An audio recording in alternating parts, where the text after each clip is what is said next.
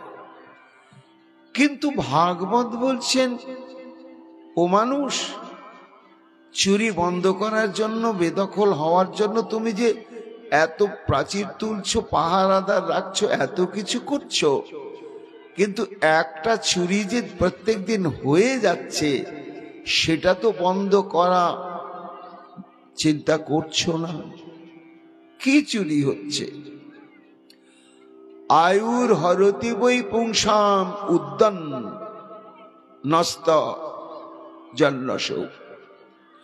এই যে সূর্য উঠেছিল এখন ডুবে গেছে, আমি আপনি এটাকে গুরুত্বই দিই না। কি হলো? এই তো রাতটা প্রভাত হবে, আবার সূর্য উঠবে, আমাদের কর্মজীবন শুরু হবে। কিন্তু না, এই যে সূর্যটা উঠে ডুবে গেছে, এমনি ডুবে যায়নি। আমার এবং আপনাদের পরমায়ুকে চুরি করে নিয়ে চলে গেছে। উদয় হয়ে অস্ত হচ্ছে মানে আমার পরমায়ুর একটা দিনকে চুরি করে নিয়ে চলে গেল। পরমায়ুটা কমে আসছে আমাদের। মৃত্যু একদিন করে এগিয়ে আসছে। এটা বিশ্বাস করি বা না করি, মানতেই হবে। তাহলে এই পরমায়ু হরণের বন্ধ করার উপায় কি? সুখদেব গোস্বামী বললেন, মহারাজ, এই আয়ু হরণ করার সহজতম উপায় হচ্ছে তস্যার্থে যৎ সননিত উত্তম শ্লোক বার্তয়া। তস্যার্থে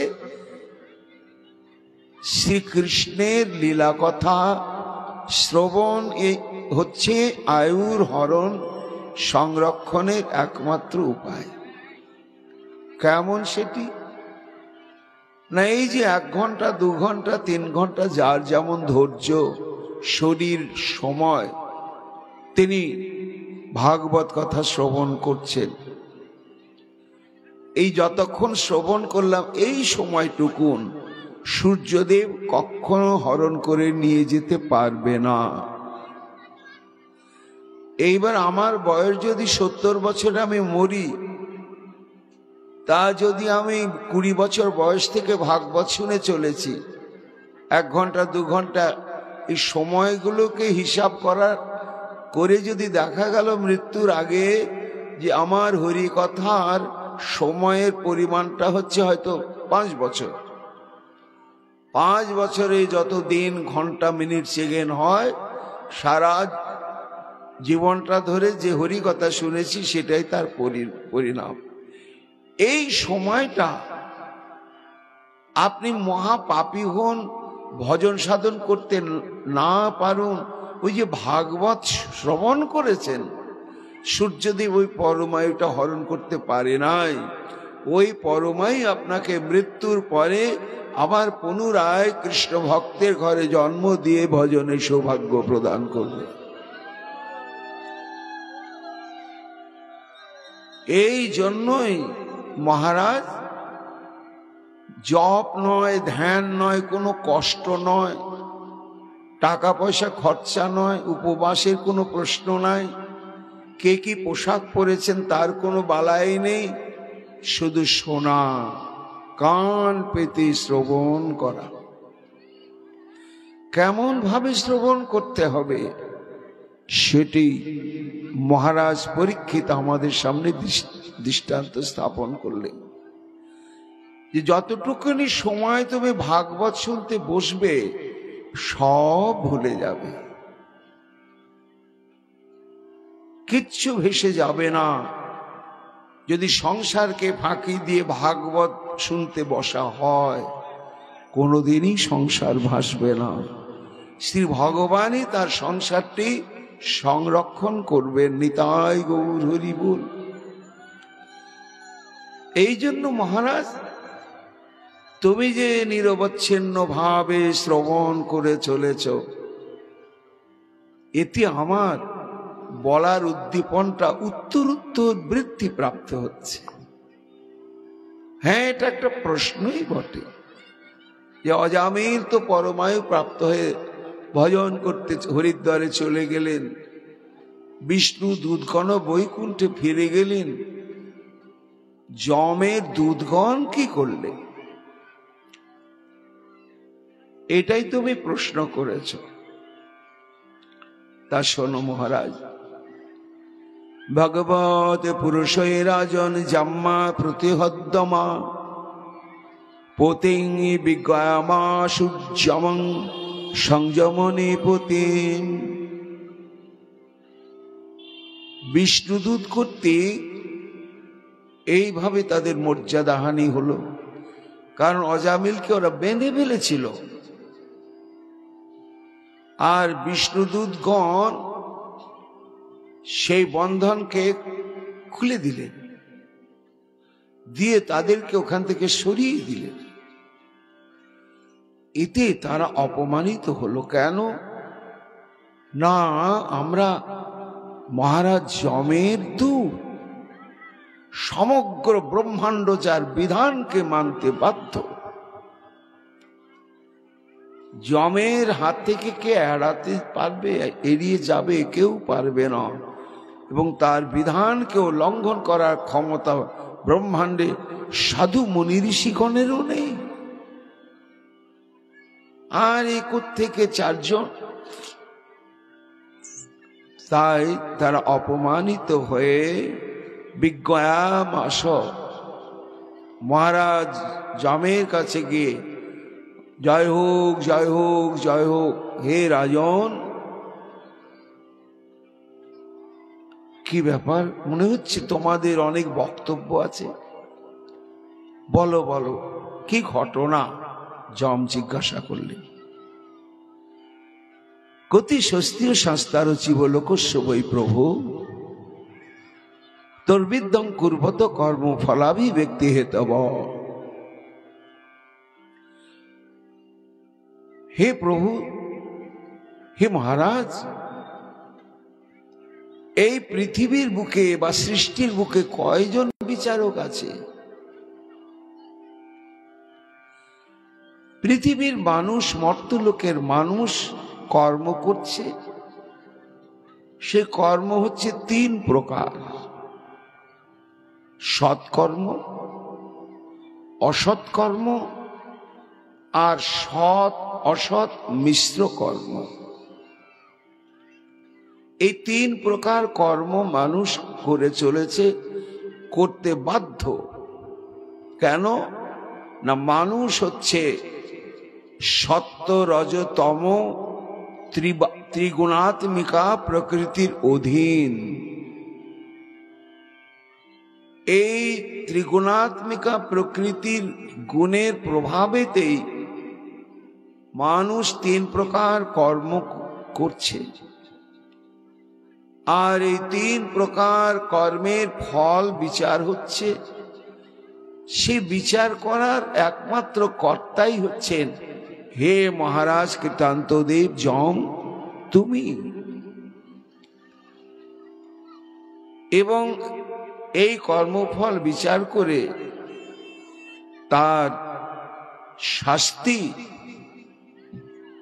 বা পুরস্কার দণ্ডবিধানের একমাত্রই হে মহারাজ তুমি। এটাই তো আমরা চিরাচরিত জানি। যদি সুবহবলোকে শাস্ত্রার দণ্ডধারিণ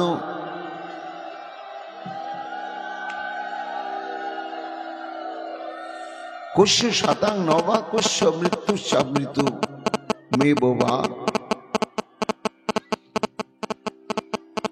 তা যদি পৃথিবীর বুকে একাধিক দণ্ডদাতা বা বিচারক থাকে,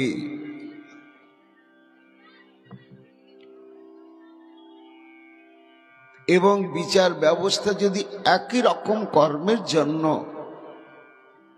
বহু রকম হয়ে যায়, কর্মফল দণ্ড, সেটা যে কোনো বিচারক বিচার করুন না কেন, সেই সংবিধান তাকে মেনেই দণ্ডটা দিতে হবে, এটাই নিয়ম। কিন্তু একজন মানুষকে হত্যা করলো, একজন বিচারক তাকে মুক্তই করে দিল, আর একজন তাকে দণ্ড দিচ্ছে। একই কর্মফলের জন্য নানা রকম ফল এবং বিচার, এ বড় সংশয়। আমরা সুদীর্ঘকাল জানতাম আমরা কি ঘটেছে, সেটা একটু খুলে বলবে কি তোমরা? তস্যতে বিহিত দণ্ড নলোকে বর্তত অধুনা চতুর্ভীর অদ্ভুত সিদ্ধই রাজ্ঞা তে বিপ্রলম্বিতা। শোকমণি বলছেন, তখন যমদূতগণ বলছেন, মহারাজ একটা অদ্ভুত ঘটনা ঘটল। চতুর্ভীর অদ্ভুতই সিদ্ধই রাজ্ঞা, চারজন অপূর্ব দিব্য দর্শন, তাদের শরীর থেকে দপদপ করে জ্যোতি বেরোচ্ছে। আর ওই চারজন ব্যক্তি চতুর্ভুজ, দিলই না, এবং আমরাও নিষ্ক্রিয় হয়ে গেলাম, আমাদেরও কোনো ক্ষমতাই রইল না। কোথায়, কবে? চারজনকে দেখলে কি ঘটনার পরিপ্রেক্ষিতে দেখলে দূতগণ বলবে কি? হ্যাঁ, হে মহারাজ যম, তোমার তো নির্দেশ আছে, যখনই মর্তলোকের জীবের পরমায়ু শেষ হয়ে যাবে তাদেরকে এই যমালয়ে আনতে হবে, এই নির্দেশ আছে। হ্যাঁ আছে। তা আমরা, আর আমাদেরকে এমন ভয় দেখিয়ে দিলে আমরা নিষ্ক্রিয় হয়ে গেলাম এবং বেঁধে ফেলেছিলাম, সেই বন্ধনটাকে ছিন্ন করে দিয়ে তাকে মুক্ত করে দিলে। কে, কাকে আনতে গিয়েছিলে তোমরা? হে মহারাজ, আম যদি নমন্য সে ক্ষমম নারায়ণের দেবীহিতে মা ভয় তার দ্রুতম। যম তখন চিন্তা করছে কিছু একটা ঘটেছে। আচ্ছা খুলে বলো তো, হঠাৎ করে তারা চারজন এলো? না মহারাজ, আমরা যখন আমরাও দেখতে পেলাম না কোত্থেকে চারজন সে দিব্য দর্শন সিদ্ধ পুরুষ, জ্যোতির্ময় পুরুষ। মা ভয়, মা ভয়, মা ভয়। অজামিল ভয় পেও না, অজামিল ভয় পেও না, তোমার কোনো ভয় নেই। এই অগুপ্তই বলতে পারবে, প্রায়শ্চিত্ত করে নাই। কিন্তু কি আশ্চর্য, বিনা প্রায়শ্চিত্তেই সে জমালয় এলো না, মুক্ত হয়ে। এর কারণটা কি? হে প্রণাম জানিয়ে তখন বললেন, শোনো দূতগণ, তোমরা তো তাদেরকে কোনো ভৎসন সূচক বাক্য বলনি? শোনো, আমি হচ্ছেন বিচারক বটে, কিন্তু নিযুক্ত বিচারক। আমি অনাদি অনন্ত কালের নিত্য শাশ্বত সনাতন বিচারক নয় দুধগণ। একজন রয়েছেন, তার উপরে আর কেউ নেই। কে তিনি? একলে ঈশ্বর কৃষ্ণ আর সব ভৃত্য, যারে জইছে নাচায় তৈছে করে নৃত্য। তারই অঙ্গুলি হিলনে সমগ্র ব্রহ্মাণ্ডের সমস্ত দেবতা, নর, গন্ধর্ব, পিশাচ, যক্ষ, রক্ষ সব চলছে। এবং এই যে সৃষ্টি পরিদৃশ্যমান, তোমাদের দেহ, এই আমার দেহ, এই জম্পুরি বা এই মর্তলোক, এর যে উপাদান এবং নিমিত্ত কারণ, এই উপাদান কারণও সেই একমাত্র ভগবান, আর নিমিত্ত কারণও একমাত্র ভগবান। কেমন? শোনো, বরো মদন্য জগতস্তুষ্য উতং প্রতং পটবদ্দ্র বিশ্বম যদংশতশ স্থিতি জন্ম নাশা নশ্যদ বদযস্য বসে চ লোক। তিনি হচ্ছেন অনাদির আদি তত্ত্ব, সর্বশেষ। যখন সৃষ্টি ছিল না তখনও তিনি ছিলেন, এখনো তিনি আছেন। সৃষ্টি যখন থাকবে না তখন একমাত্র তিনিই থাকবেন। বিশ্বের সঙ্গে তিনি কেমন সম্বন্ধ স্থাপন করে বিরাজ করছেন? ওত প্রতং পটবৎ। পট মানে বস্ত্র, কাপড়। তো কাপড় কি দিয়ে তৈরি হয়েছে? সুতো দিয়ে তৈরি হয়েছে।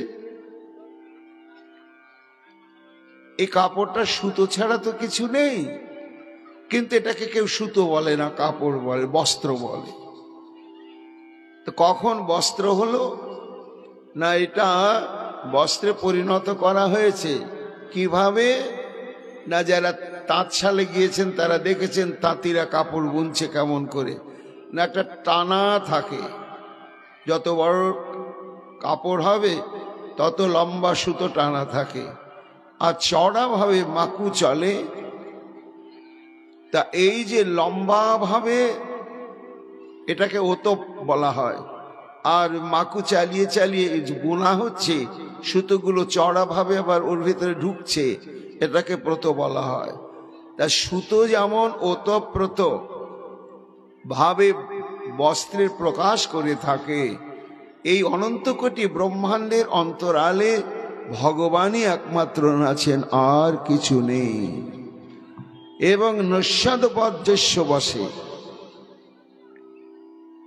ওই যে একল ঈশ্বর কৃষ্ণ আর সব ভৃত্য, যারে জইছে নাচায় তৈছে করে নৃত্য।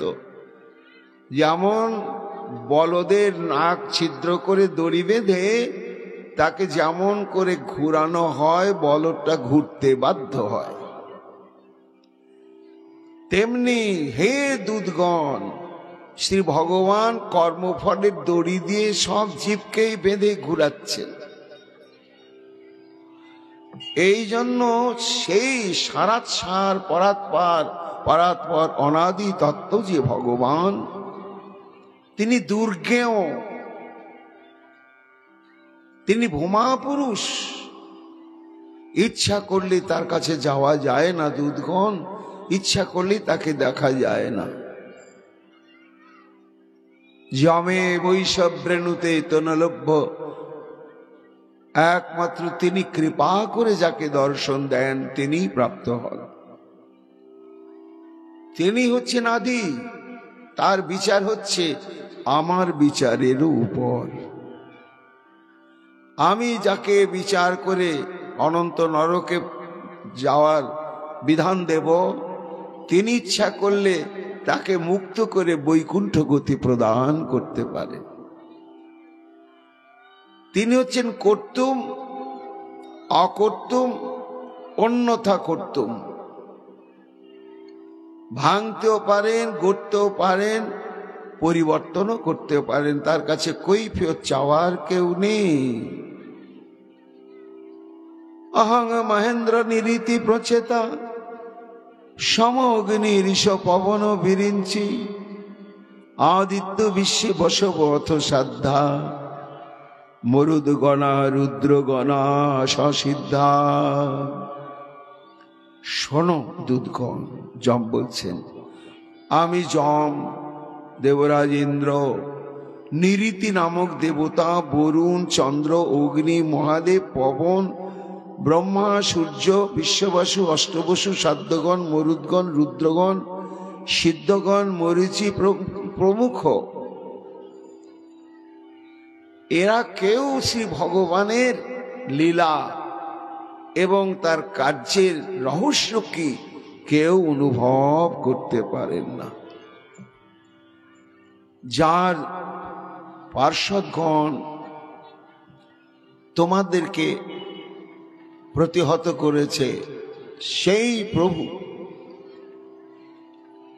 এবং ওই যে ছেলের নাম রেখেছিল নারায়ণ, আর তোমাদেরকে দেখে ভয় পেয়ে যে নারায়ণ শব্দটা উচ্চারণ করেছে, এই ভগবানের নামটা উচ্চারণ হওয়ার স্বীকৃতির সূত্র ধরে, কেন না এক কৃষ্ণ নামে যত পাপ হরে, পাপীর সাধ্য নাই সে তত পাপ করে।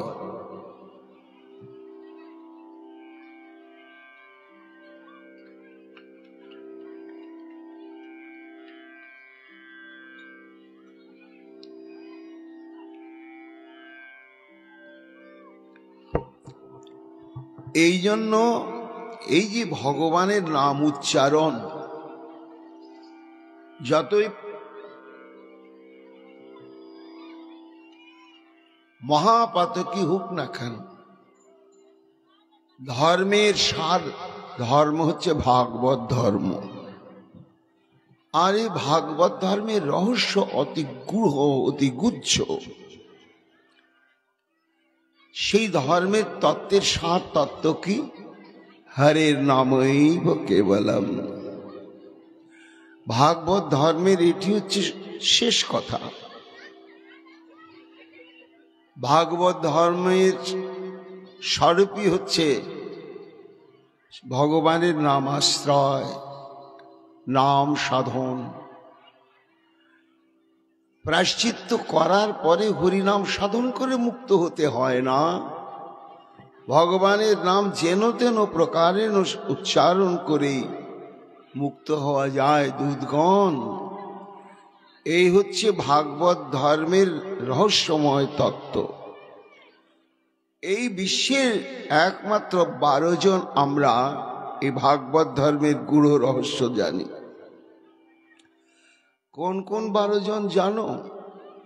স্বয়ম্ভু, নারদ, শম্ভু, কুমার, কপিল, মনু, প্রহ্লাদ, জনক, ভীষ্ম, বলির বৈয়াসকীর বয়ম, দ্বাদশৈতে বীজানিম ধর্মং ভাগবতং ভটা, গুজ্জং বিশুদ্ধং দুর্বোধং যা জ্ঞাতামৃত মশ্নুতে। এই ভাগবত ধর্ম অতীব গূঢ়, রহস্যময় এবং বিশুদ্ধ।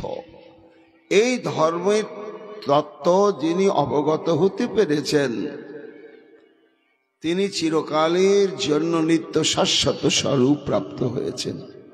12 জনকে স্বয়ম্ভু মানে ব্রহ্মা, নারদ, শম্ভু মানে ভোলানাথ, সনক, সনন্দন, সনাতন, সনত কুমার, এই 4 জন, কপিল, মনু, প্রহ্লাদ, জনক, ভীষ্মদেব, বলি, সুখদেব গোস্বামী, আর এই আমি যম।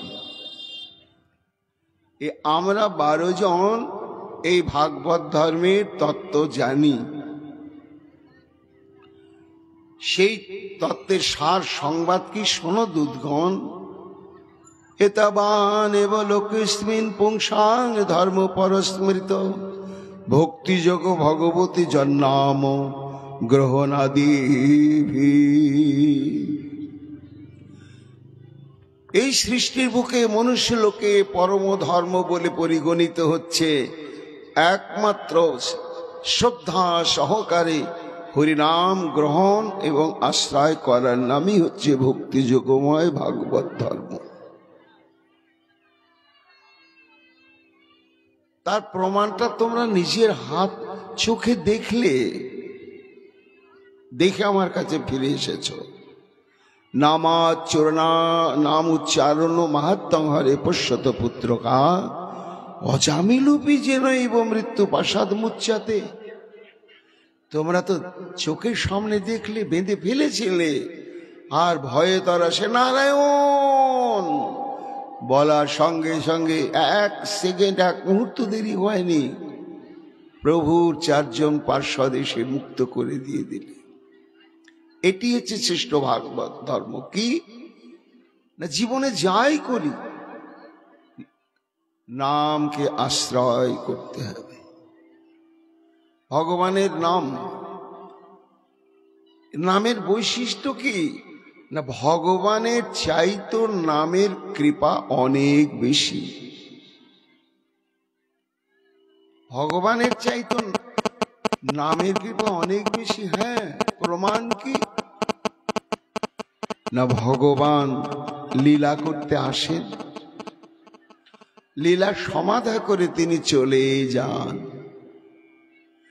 তো ভগবান যখন লীলা সমাধা করে চলে যাচ্ছেন, ভগবান শ্রীকৃষ্ণ অন্তলীলায় চলে যাচ্ছেন, তখন কৃষ্ণের নাম বলছেন। এই জন্য তোমরা, আমার আনন্দ হচ্ছে কোন রূঢ় ভাষা, এ নামের মহিমা এক বদনে কখনো শেষ করা যাবে না। এই কথা শ্রবণ করার পরে তখন মহারাজ যম বললেন, তান আনয়ধম অসত বিমুখান মুকুন্দ পদারবিন্দ মকরন্দ রসাদ অজস্রম নিষ্কিঞ্চনৈ পরভংশ কুলই রসজ্ঞই রজিষ্টাদি কুলি জন্মগ্রহণ করুক না কেন, যারা কায় মন বাক্যে গোবিন্দের চরণে পূর্ণ আত্মসমর্পণ করে, যারা নিরন্তর ভগবানের হরিনাম সাধন করে চলেছেন এবং লীলা পুরুষোত্তমের হৃদ কর্ণ রসায়নী লীলা কথা নিরন্তর যতই সৎ কর্মানুষ্ঠান করুক না কেন, তাদেরকে এখানে আনবেই আনবে। মুকুন্দ পদারবিন্দ মকরন্দ রসে শতত বিমুখ যারে দেখো বিশেষে, দেহ গেহ দেখো যার দৃঢ় অনুবন্ধ, তান আনয়ধম অশতকৃত বিষ্ণু কৃত্যান। সুকমণি বলছেন, মহারাজ তখন যম দূতগণকে বললেন, তাহলে জীবনে যারা সাধু সঙ্গ করেনি, সাধুর তারা জীবন ভরে কিন্তু একবারও গোবিন্দ গোপাল মধুসূদন মাধব ইত্যাদি ভগবানের নাম উচ্চারণ করে নাই। এই দূতগণ তারা যতই পুণ্যবান হোক, সৎকর্ম অনুষ্ঠানকারী হোক, তাদেরকে আমার এই আলোয় আনবে। এইসব চিন্তা করার জন্য কি মন না করি কেন না, ওই সব ঘটনায় আমরা প্রভাবান্বিত হয়ে চিন্তা করি, কিন্তু চিন্তা করে কি আমাদের জীবনের কোনো সমাধান আমরা করতে পেরেছি বলুন? করা যায় না। আর আমি মৃত্যুর দিকে ওই শূন্যস্থানগুলো পূরণ করতে করতে যাচ্ছি, তখন দেখা যাচ্ছে এই তত্ত্ব। তো আমার ভাগ্যে নির্ধারিত যে দুর্ঘটনা, এটাকে আমি দুশ্চিন্তা করে বা সুচিন্তা করে এর থেকে মুক্তি লাভ করতে পারবো না।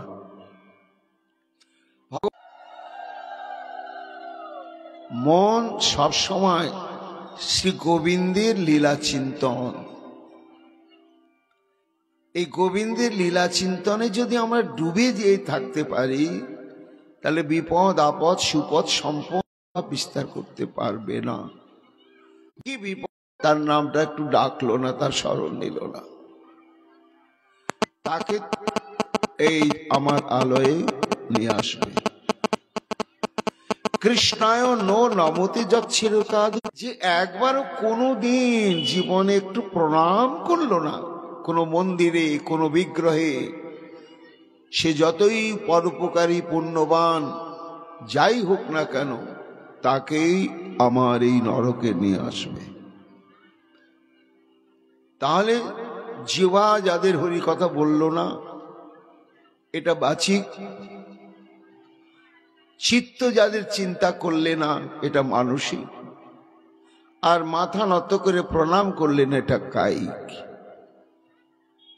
এই কায়িক, বাচিক এবং মানসিক ত্রিবিধা ভজন অনুশীলন যিনি করলেন না, তাকেই যমালয়ে যেতে হবেই হবে।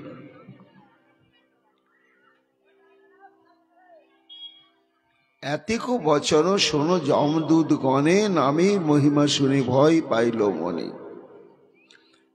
সুকমণি বলছেন, মহারাজ তখন যমদূতেরা বারবার প্রণাম করে মহারাজ যমকে বললেন, মহারাজ যাক, আজকে এই অজামিলকে কেন্দ্র করে আমরা ভাগবত ধর্মের গূঢ় তত্ত্বকে জানতে পারলাম, এবং কাকে যমালয়ে আনতে হবে হবে না এই তত্ত্বটা অবহিত হয়ে আমরা নিশ্চিত হলাম।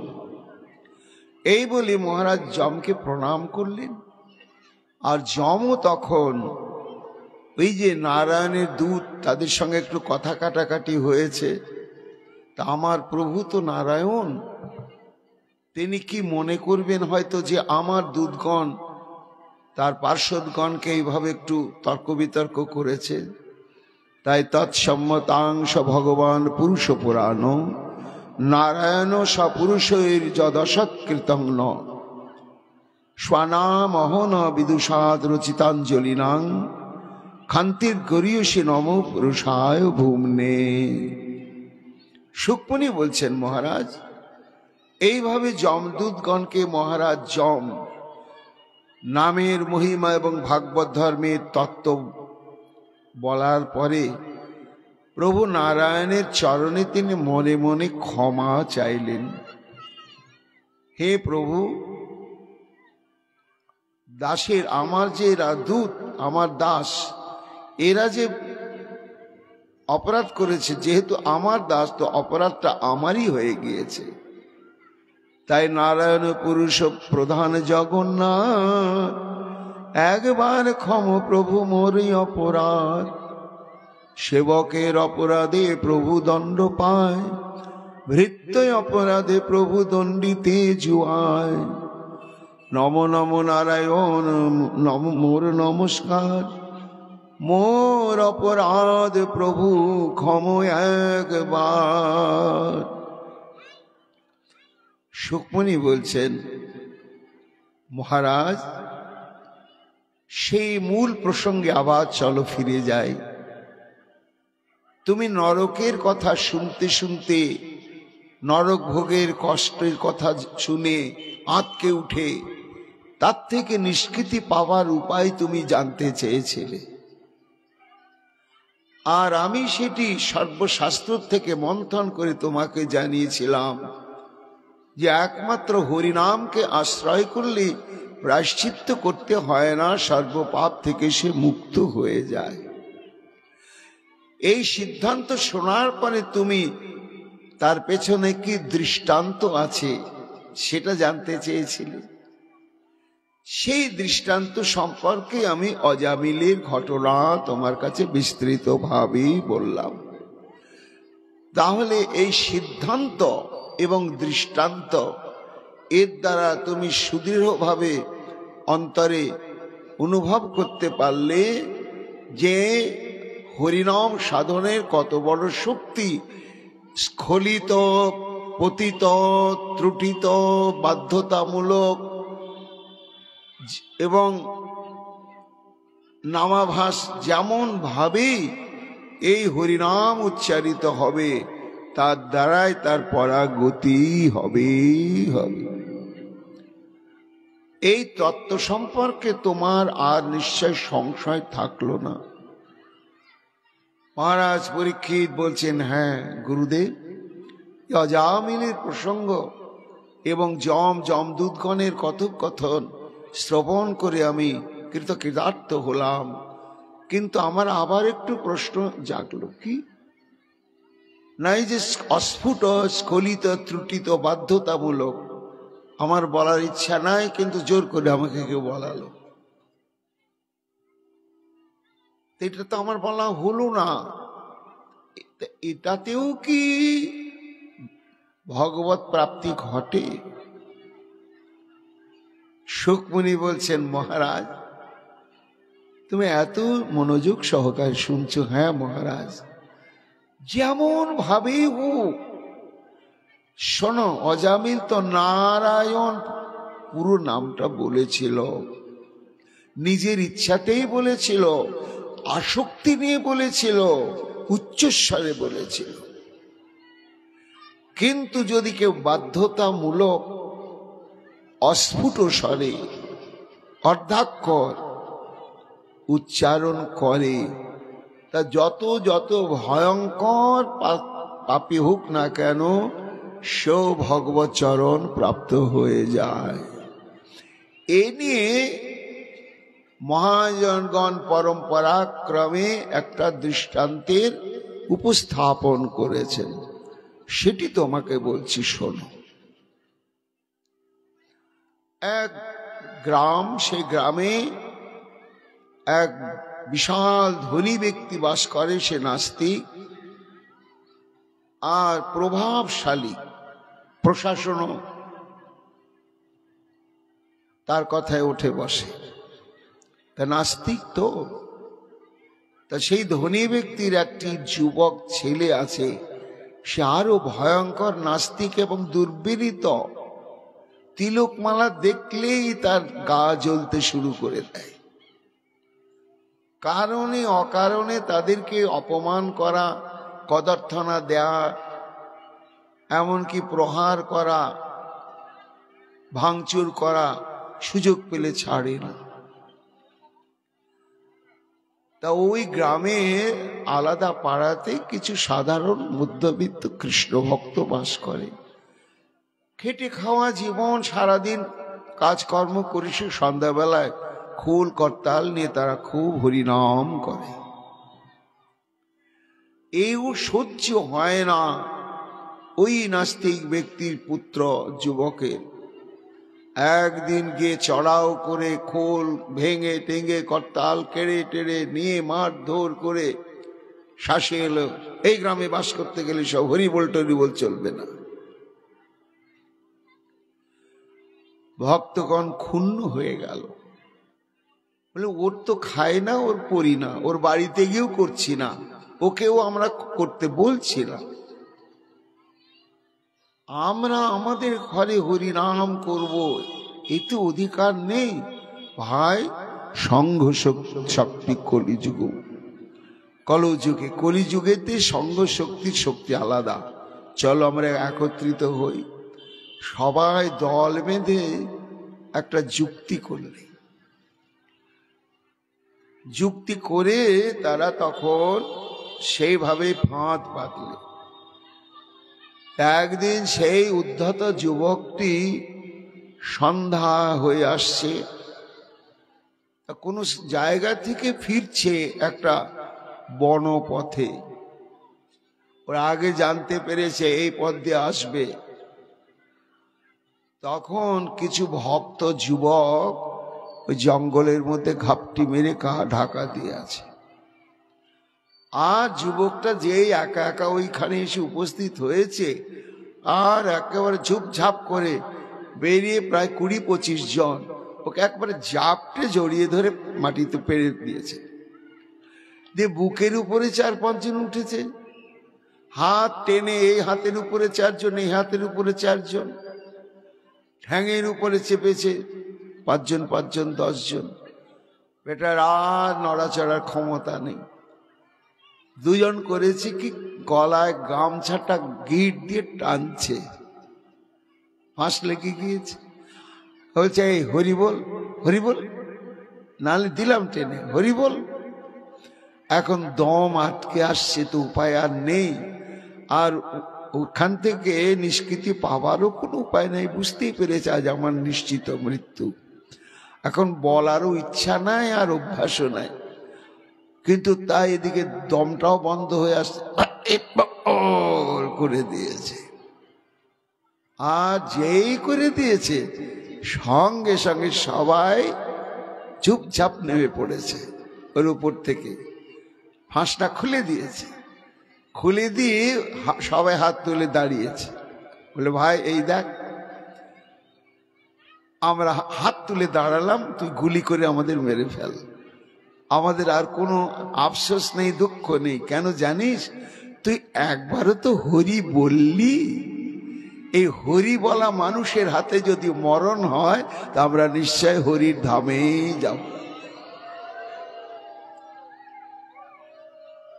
নে তুই এখন আমাদের উপরে যা প্রতিশোধ নিবি তাই নে। শোকমণি বলছেন মহারাজ কিচ্ছু বললে না, কিচ্ছু করলে না, ভেতরে গড়গড় করতে গোমরাতে গোমরাতে ঘরে চলে এলো। বলে প্রতিশোধটা এইভাবে নেব না।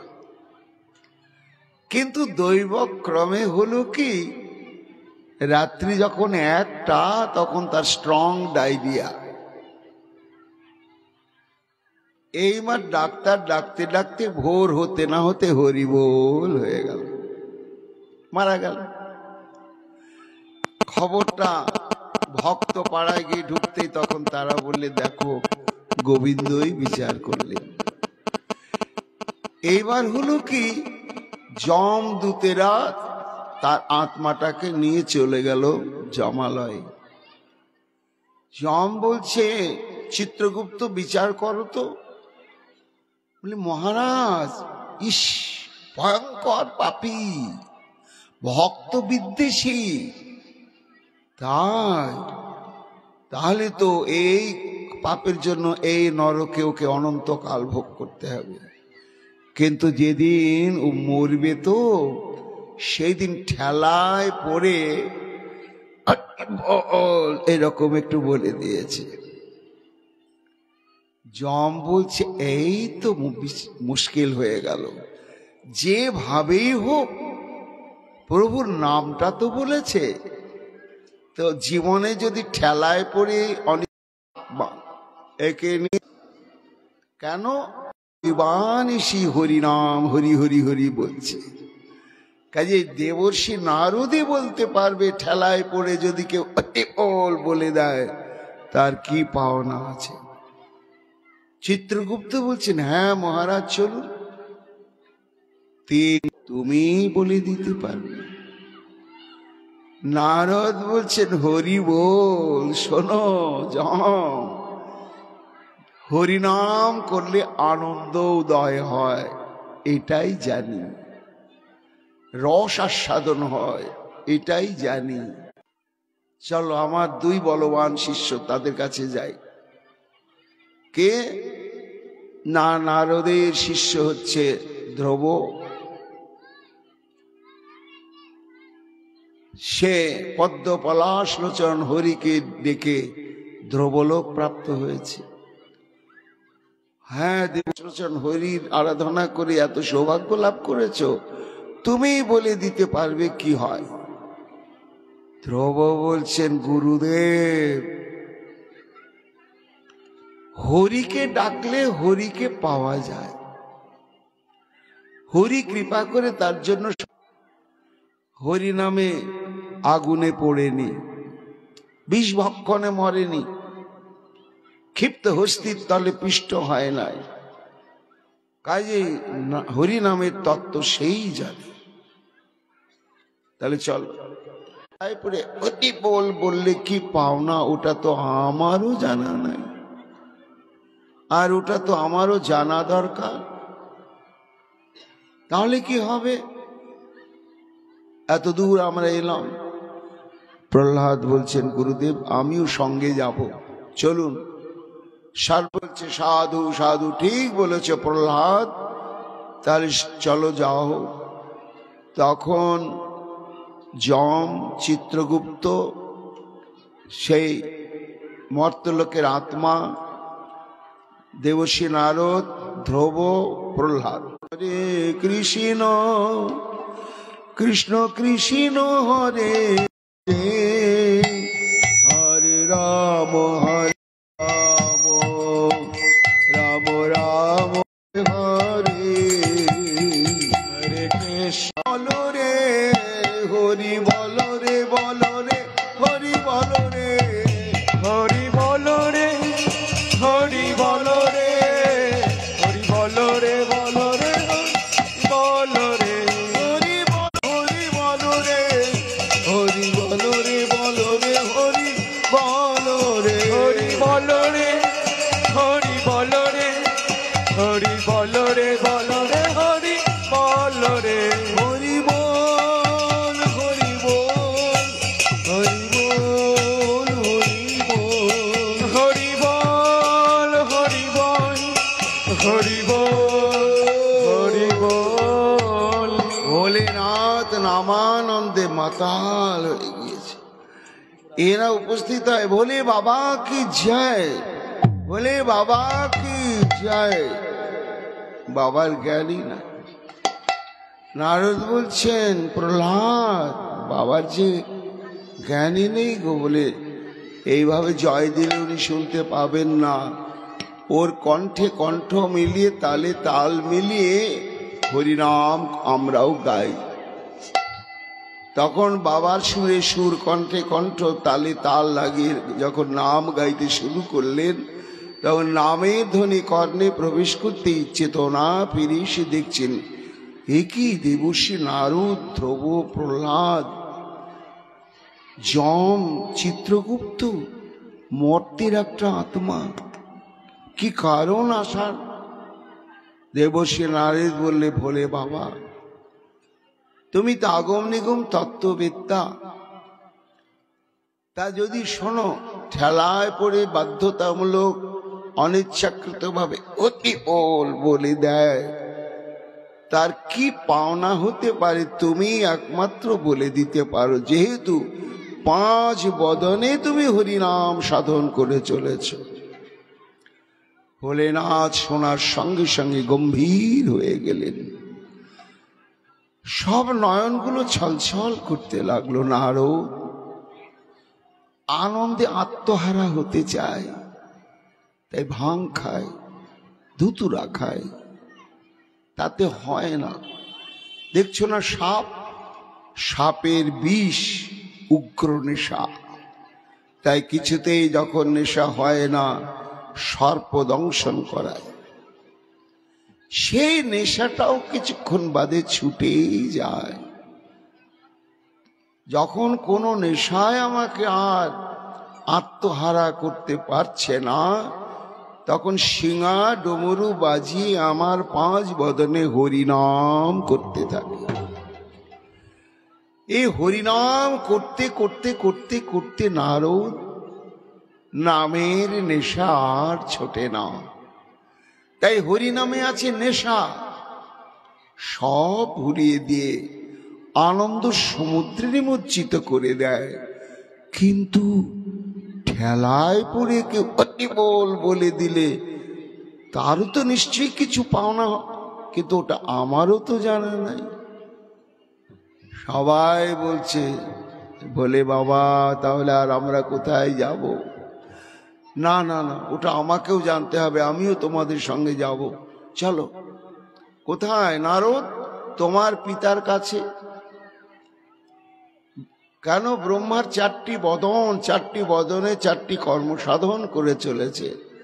প্রথম বদনে করে বেদ প্রকাশন, দ্বিতীয় বদনে করে ব্রহ্মাণ্ডের পত্তন, তৃতীয় বদনে তার হুতাসন জলে, আর চতুর্থ বদনে সদা হরি হরি হরি হরি হরি হরি বলে। তা একটি বদন তার হরিনামের মহিমা কীর্তনে অনাদিকাল থেকে নিযুক্ত রয়েছে। তখন হরিনাম গাইতে গাইতে ভোলেনাথ সঙ্গে দেবর্ষি নারদ, ধ্রুব, প্রহ্লাদ, যম, চিত্রগুপ্ত, মর্তলোকের আত্মা ব্রহ্মলোকে উপস্থিত। ব্রহ্মা সব শুনলেন, সমাধান দিতে পারলেন না। বলে বেদে আমি নামের মহিমা কীর্তন করেছি, কিন্তু ঠেলায় পড়ে বললে যা কি গতি হয় ওটা তো আমারও জানা নেই। নারদ বলছেন, পিতা তাহলে আর কোথায় যাচ্ছেন? নামের ধ্বনি বৈকুণ্ঠ লোকে প্রবেশ করার সঙ্গে সঙ্গে প্রভু দেবীকে ডাকলেন, যাও স্বর্ণ থালায় বরণডালা সাজিয়ে নিয়ে বৈকুণ্ঠ প্রবেশের দরজায় যাও, লক্ষ্মী দেবী বরণ করে নিয়ে এসো। কেন? যারা হরিনাম গাইতে গাইতে ব্রহ্মলোকে বৈকুণ্ঠ লোকে আসছে তারা কেউ সাধারণ নয়। হরিনাম গাইতে গাইতে সবাই বৈকুণ্ঠ লোকে প্রভু নারায়ণের সম্মুখে এসে দণ্ডবত লুটিয়ে পড়ে প্রণাম করলেন। এত ভক্তগণকে দেখে প্রভুর আনন্দের আর সীমা নাই। ব্যস্ত হয়ে গেলেন, বলো বলো তোমাদের আগমনের কারণ কি? তখন দেবর্ষি নারদ বলছেন, হে প্রভু দয়াল, তুমি সর্বান্তর্যামী, সব তুমি জানো। এই মর্তলোকের আত্মা দেখছো অনন্ত পাপে পাপী, তাকে এখানে কেন যম বিচার করতে পারছে না? প্রভু কেন মরণের দিন ও ঠেলায় পড়ে বাধ্যতামূলক একটু বলে দিয়েছে। তাই এই যে অনিচ্ছাকৃত ভাবে একটু বলে দিয়েছে, এর যে কি প্রাপ্তি হতে পারে এটা না যম, না চিত্রগুপ্ত, না আমি নারদ, না ধ্রুব, প্রহ্লাদ, না ভোলেনাথ, না স্বয়ং ব্রহ্মা। তাই প্রভু তোমার কাছে আমরা এসেছি, তুমি একটু বিচার করে বলে দাও ঠাকুর, ঠেলায় পড়ে বাধ্যতামূলক অনিচ্ছাকৃত ভাবে বললে তার কি পাওনা হয়? ভগবান গম্ভীর হয়ে গেলেন, গিয়ে বলছেন, নারদ তোমরা তো বিচারটা একেবারে চূড়ান্ত বিচার করেই এনেছ আমার কাছে, এর উপর আর বিচার হয় না, এর উপরে আর বিধান দেওয়ার আমার কোনো ক্ষমতাও নেই।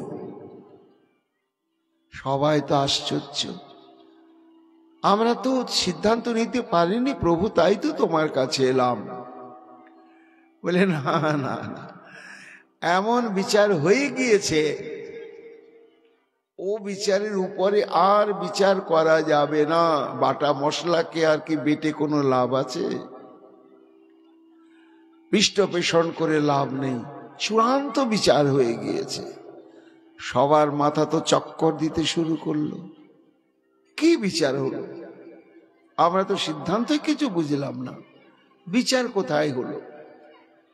প্রভু তোমার এই রহস্যময় সিদ্ধান্ত আমরা বুঝতে পারছি না দয়াল, তুমি একটু পরিষ্কার করে বলে দাও কি চূড়ান্ত বিচার হলো? ভগবান তখন বলছেন, নারদ এই যে মর্তলোকের আত্মাকে এনেছ বৈকুণ্ঠে, কোথায় ছিল? মর্তলোকে। কি কর্মফল? অনন্ত পাপ, কিন্তু বাধ্যতামূলক মৃত্যুর দিনে বলে ফেলেছে। তারপরে কি হলো? বলে ওখান থেকে যমলয়। তারপরে কি হলো? বিচার করা গেল না, তাই যম, চিত্রগুপ্ত সহ আমি নারদ আমার কাছে এলো,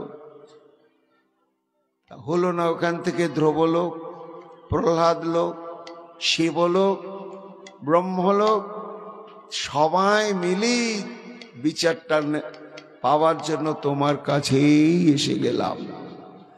ভগবান বললেন এটাই শেষ বিচার।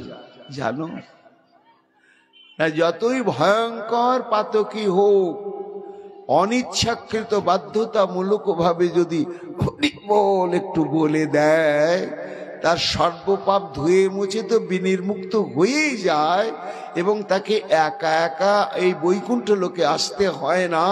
তোমাদের মতন পরম ভক্তগণ তাকে সঙ্গে করে নিয়ে এসে বৈকুণ্ঠে পৌঁছেই দেয়। কোথায় এসেছে ওই মর্তলোকের আত্মাটা? কোথায় এসেছে? যদ গত্বা ন নিবর্তন্তে তদ্ধাম পরমং মম। যেখানে এলে আর কোথাও যাওয়ার প্রয়োজন হয় না। জন্ম মৃত্যুর অতীতে বৈকুণ্ঠ ধাম। কাজে এটাই বিশাল। এই যে কলিযুগে কেউ যদি অনিচ্ছাকৃত ভাবে ঠেলায় পড়ে একটু হরি বল বলে দেয়, তাহলে তাকে একা একা বৈকুণ্ঠে আসতে হয় না। এই রকম ভক্তগণ তাকে সঙ্গে করে নিয়ে এসে ভগবানের চরণে পৌঁছে দেয়। শোনো, ধ্রুব, প্রহ্লাদ, দেবর্ষি নারদ, যম এবং ব্রহ্মা, তোমরা ফিরে যাও। ওই মর্তলোকের আত্মা তো আর ফিরে যাবে না। আমি তাকে আমার নিত্য সেবা করার উপযুক্ত দেহ প্রদান করে আমার পার্শ্বদ করে চিরকালের জন্য বৈকুণ্ঠেই তাকে স্থান দিলাম। সুখমণি বলছেন, মহারাজ পরীক্ষিত, শুধু অজামিল নয়, ভাগবত ধর্মের এটা রহস্যময় তত্ত্ব যে হেলয়া শ্রদ্ধায়া অস্ফুট বাধ্যতামূলক ভাবে স্খলিত ত্রুটিত এবং নামের ব্যবধান বা নামাভাস যেমন ভাবেই হোক, যদি প্রাণ ভরে কেউ একবার উচ্চারণ করে, তাহলে তার পাপ স্খলনটা এটা একেবারে বাহ্যিক কথা। এটা কোনো ঘটনাই নয়। বড় ঘটনা হচ্ছে সে বৈকুণ্ঠ ধাম প্রাপ্ত হয়ে যায়, আর জন্ম মৃত্যুময় ত্রিতাপ জ্বালাপূর্ণ এই সংসার ধর্মে তাকে আর কখনো ফিরে আসতে হয় না। এই সিদ্ধান্ত বলতে গিয়ে আমিল এবং এই হরিভক্তের দৃষ্টান্ত তোমাকে খুলে বললাম। ইত্থং সাহিত্য গদিতং ভগবান মোহিতং। এটা আমি মহতের মুখে সত্য ঘটনা ইতিহাস শ্রবণ করেছি, করে আমি সেটি অন্তর দিয়ে অনুভব করেছি। ইতিহাস এবং গুচ্ছং ভগবান কুম্ভ সম্ভব। আমি একবার পর্যটন করতে করতে মহারাজ প্রথমে হরির অর্চন করছিলেন, আর আমি সেই সময় উপস্থিত হয়েছি দৈবক্রমে। তো তিনি ওই অর্চন করতে করতে আমাকে এই অজামিলের ইতিহাসটি অতি হৃদয় গ্রাহী করে শ্রবণ করিয়েছিলেন এবং বলেছিলেন, তোমার কাছে আমি অজামিলের উপাখ্যান বললাম। এই বারবার এই অজামিলের উপাখ্যান শ্রবণের এটাই ফলশ্রুতি যে অন্তিমকালে তিনি ভগবত নাম তার অন্তঃকরণে জাগবে এবং গোবিন্দ চরণ প্রাপ্ত হবেনই হবেন। এই বলে আজকের মতো আমরা ভাগবতী কথার এই